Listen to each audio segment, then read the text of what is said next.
Почитувани гледачи, следуваат регионалните вести на телевизија Кисименада.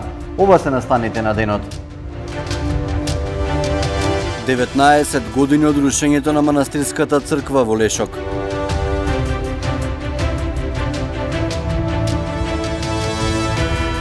Пониска наплата на даноците и таксите во Гостивар.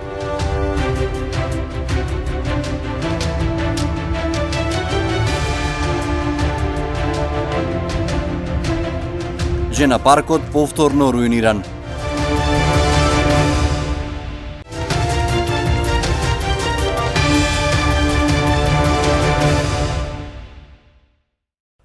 Започнуваме со првата вест. Секојдневно во земјава имаме троцифрена бројка на нови случаи со COVID-19 и во последниве 24 часа се евидентирани 115 нови позитивни случаи, од кои 21 во Полошкиот регион. Вирусот предизвикува сериозни последици врз економијата. Пандемијата резултира со пониска наплата на даноците и таксите, а недоаѓањето на печалбарите е удар плюс врз буџетот на општина Гостивар. Реализацијата во првата половина од годината е околу 45%, но приходите бележат намалување. Корона кризата ги намали приходите во општинскиот буџет на Гостивар. Реализацијата на буџетот во првата половина од годината е околу 45%, што според одговорните за финансии во локалната самоуправа е задоволително ниво. Сепак пандемијата резултира со пониска наплата на даноците и таксите, а недоаѓањето на печалбарите е удар плюс врз јавните пари.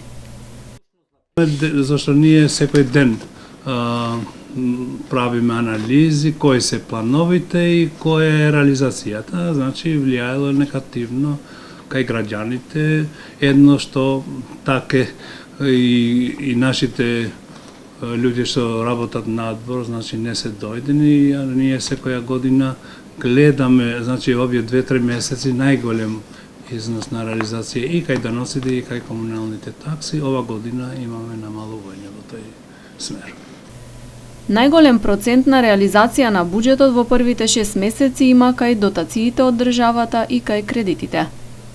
Значи, од консолидиран буџет имаме планирано 1.112 милиона, имаме реализирано над 500 милиона, што значи на процент е 45%.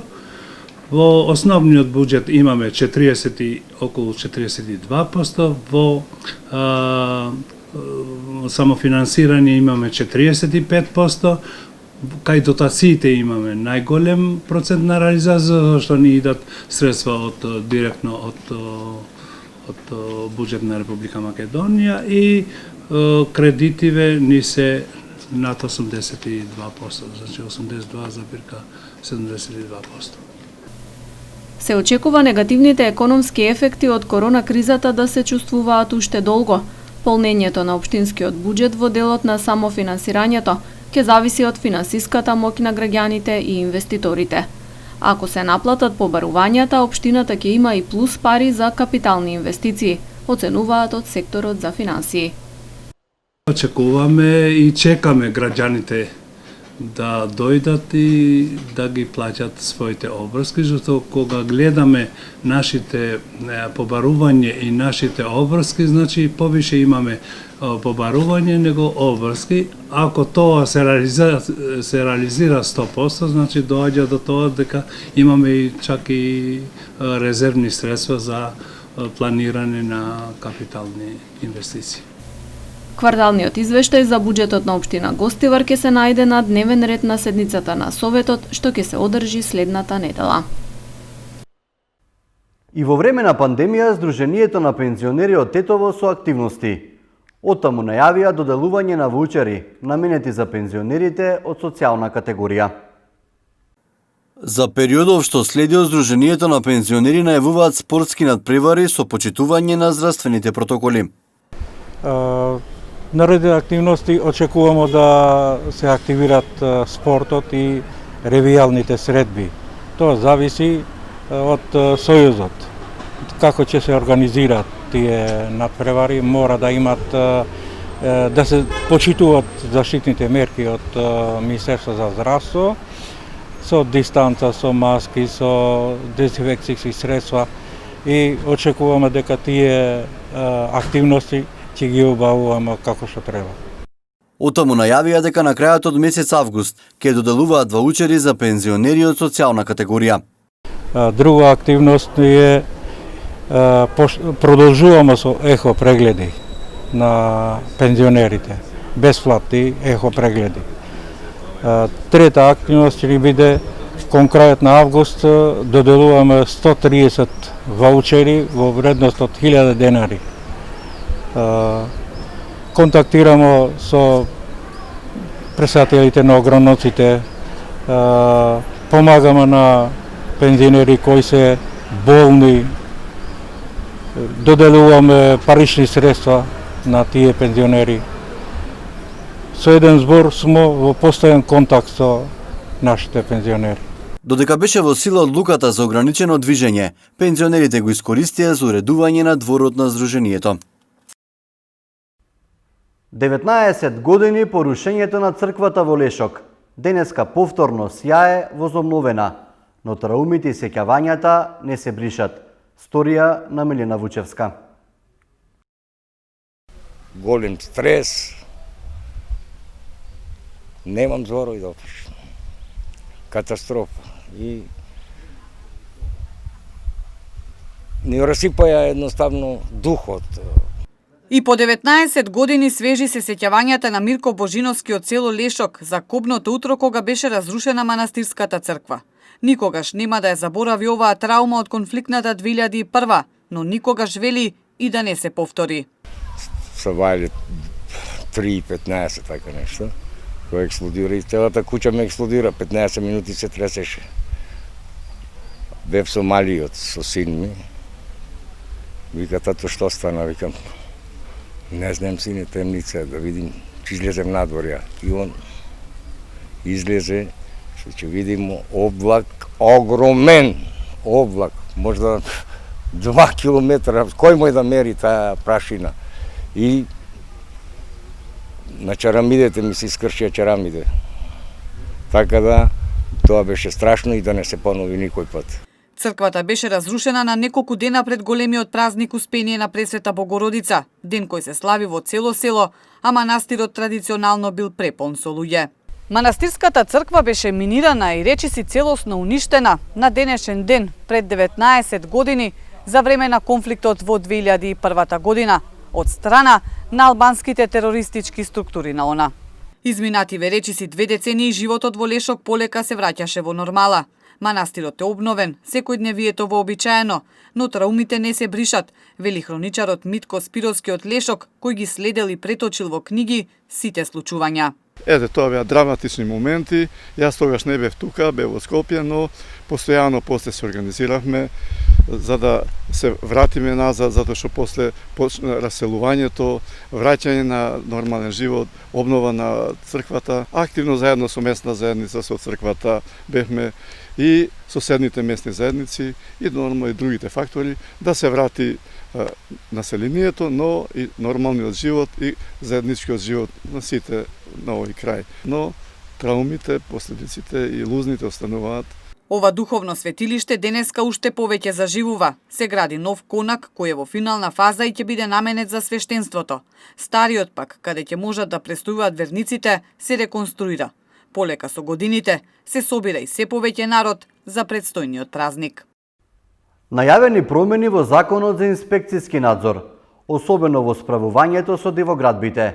Регионални инспектори, кои нема да бидат директно зависни од општините, кои ги даваат дозволите, ќе ги контролираат градбите во рамки на повеќе општини. Регионални градежни урбанистички инспектори ќе ги контролираат градбите во рамки на повеќе општини, односно инспектори кои што нема да бидат директно зависни од градоначалниците, кои ги издаваат дозволите. Промени во Законот за инспекцијски надзор, особено во справувањето со дивоградбите, најавува претседателката на инспекцијскиот совет Магдалина Филиповска-Гашковска. Она што се планира сега е да се воведат регионални градежни урбанистички инспектори. Значи, наместо да имаме голем дел на општини кои што немаат, па позаемуваат инспектори од соседните општини, да се формира некоја регионално тело, организациона единица, која што сепак ќе биде во рамки на локалната самоуправа, нема да биде дел од централната власт, кој што ќе има градежни инспектори, кои што ќе ги контролираат градбите во рамки на тие неколку општини од регионот. Практично, во пракса тоа би значило дека ќе имаме инспектори, условно кажано општински, нели, кои што нема да бидат директно зависни од градоначалниците кои што ги издаваат дозволите. Граѓаните на Тетово велат дека во градот има голем број дивоградби и дека мора надлежните да воспостават ред. Јас сум против дивоградби, мислам треба да се гради по закони со одобрение. Тоа е, јас имам градено надградба, ама имам владено одобрение. Мислам дека ако е по закон, нема ништо против. Така, дали општината и државата прави нешто да ја сузбие ваквата појава? Тие викат дека работат на тој правец, ама ипак медиумите покажуваат дека сепак има дивоградби. Има многу. Ги спомнува своите интереси разни групи, интересни групи кои градат bespravно, кои спечелуваат, кои знаат каде можат да прават нешто и да спечелат доста пари. И тоа е еден голем проблем. Оти Скопје е задушен со згради. Тето исто. Сите градови, задушени со високи згради, ги уништија зеленината, дрвета, оние што се плуќа на градовите, ги уништија со сите са тие дивоградби. Инспекцијските служби во земјава се борат со прекршителите на законите со далеку помал број вработени од предвидените со систематизацијата.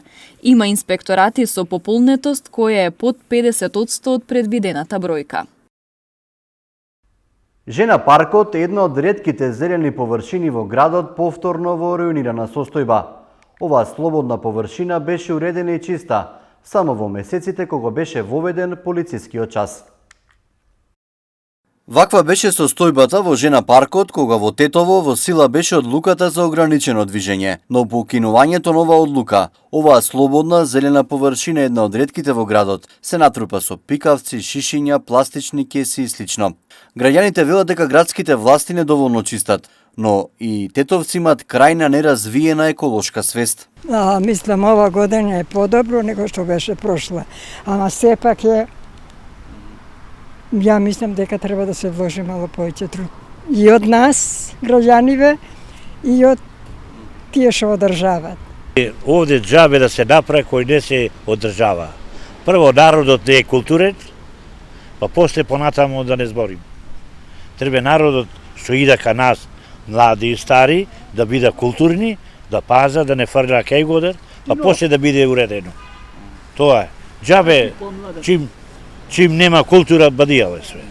Жена паркот беше целосно обновен пред неколку години. Беа поставени повеќе спортски, но и детски реквизити, но голем дел од нив или ги нема, или се целосно уништени. Во Тетово отворено представништво на ТС Македонија, фирма која се занимава со телемаркетинг. Просториите се лоцирани на булеварот Илинденска. Компанија јоно што телемаркетинг, është një ide e IM Finance Group në Zvicër. Телемаркетинг е дел од IM Finance Group кој што се наоѓа во Швајцарија, кој што е во делот на брокерската или посредништво во здравственото осигурање, а во Македонија го вршиме маркетинските услуги преку Македонија за IM Finance Group. Во делот на што ќе добијат граѓаните на Тетово или во Македонија е конкретно никаква услуга освен вработување кој што нудиме поголеми плати, кој што ќе работа само за швајцарскиот пазар од Македонија. Исто така да напоменам дека телемаркетинг е веќе четврта канцеларија, кој што е првата отворена во Скопје, втората е во Ресен, третата е во Тетово и четвртата е веќе во Тетово, кои што планираат исто така да се прошират и во поголемиот дел во дело на аутсорс или во посредништво или брокерство.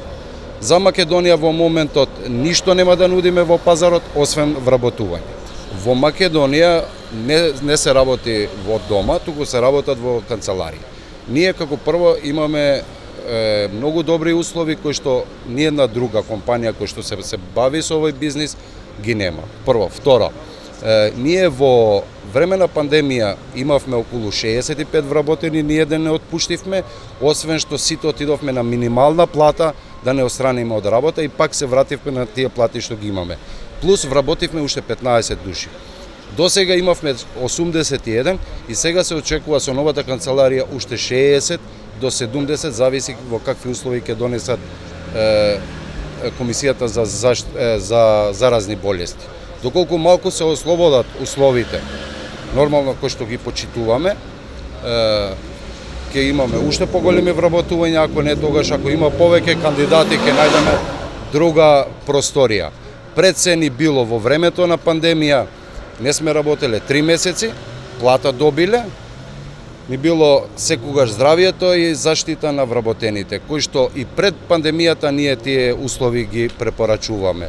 И сме биле строги во тоа. За среќа до сега ниеден вработен не сме имале заразен. Во тие простори или градови кај што пример беше Дебар. Имавме и од Дебар вработени кои што не го странивме од работа, туку го оставивме да се одмара дома, да не биде загрозен и другиот дел на вработени. Тоа е телефонска услуга која што прават презентација за компанијата што работиме. Ја презентираат компанијата, посредуваат, нормално, све е од волјата на граѓаните во Швајцарија. Ништо не е вон тоа нормално, културно, какви услуги врша, например, ЕВН, кога бараме во такви онлайн телефонски повици. Приведен жител на гостиварско Орќуше, во чија куќа биле пронајдени огремни дрва, за кои не поседувал потребна документација. Вчера вечер во гостиварско Орќуше полицијата лишила од слобода 39-годишник од ова село, во чија куќа и помошни објекти биле пронајдени огревни дрва за кои не поседувал потребна документација. Претходно огревни дрва без документи за нивно пренесување му биле пронајдени и во неговото возило, кое полициските службеници го запреле на влезот во Гостивар во близина на Здунска крстосница. Возилото и дрвата со потврда се одземени, а тој е задржан во полициската станица Гостивар и по целосното расчистување и документирање на случајот, против него ќе следува соодветен поднесок. Вчера во СВР Тетово е пријавено дека избувнал пожар на улица 146 во Тетово, во куќа на 65-годишник од Тетовско Доброште. Повредени лица нема, а пожарена била дрвената конструкција на покривот, врати, прозорци, подот во подпокривот, мебел и друго. Со интервенција на Тетовската територијална противпожарна единица и граѓани, пожарот за кусо време е локализиран.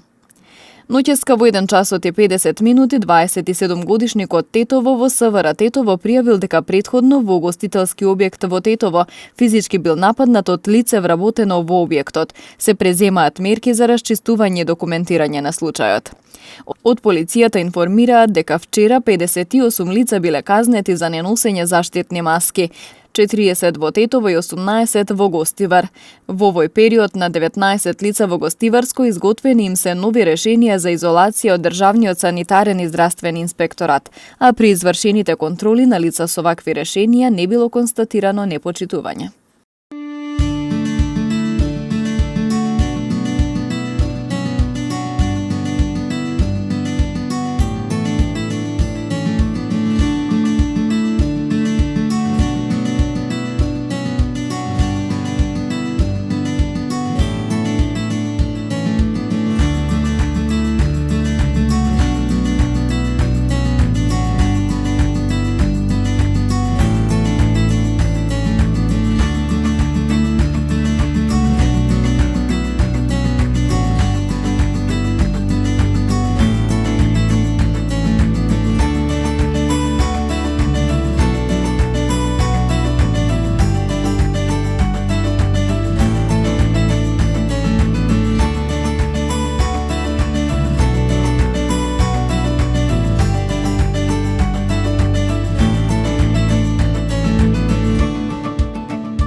Тоа беше се што подготвивме за денес. Останете на фреквенцијата на телевизија Кисименада. Пријатно!